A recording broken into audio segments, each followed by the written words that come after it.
रोखठोक, बेधडक आणि नेमक्या घडामोडींचा अचूक वेध घेणारं एकमेव विजनरी बातमीपत्र विन टीव्ही मराठी.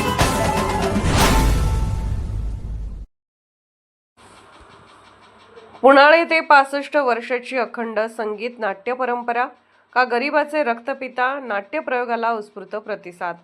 पन्हाळा तालुक्यातील पुनाळ या वीर ज्योत्याजी केसरकर यांच्या पावनभूमीत गेली तब्बल 65 वर्ष संगीत नाटक मंडळाच्या माध्यमातून नाट्य परंपरा अखंड जोपासली जात आहे.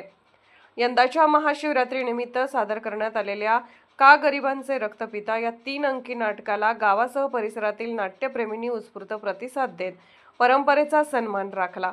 गावातील शाहीर कैलासवासी ज्ञानू आबा खाडे, लेखक शहाजी बाडे, कैलासवासी निवृत्ती पाटील आणि कैलासवासी धनाजी बंगे या नाट्यप्रेमींनी सुमारे 65 वर्षापूर्वी संगीत नाटक मंडळाची स्थापना केली.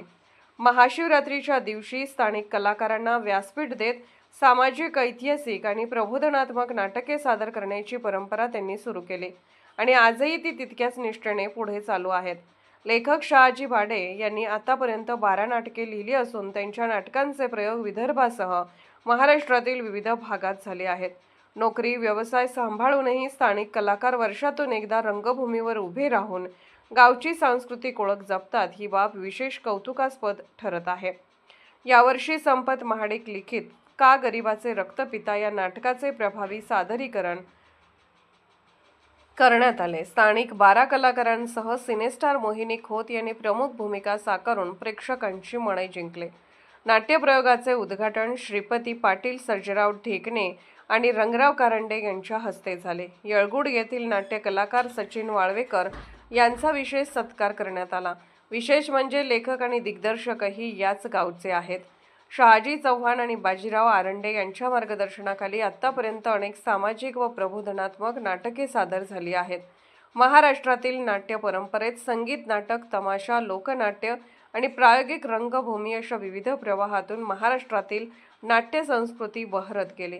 आजच्या डिजिटल युगात ग्रामीण भागात नाट्य परंपरा टिकवून ठेवणे हे मोठे आव्हान आहे.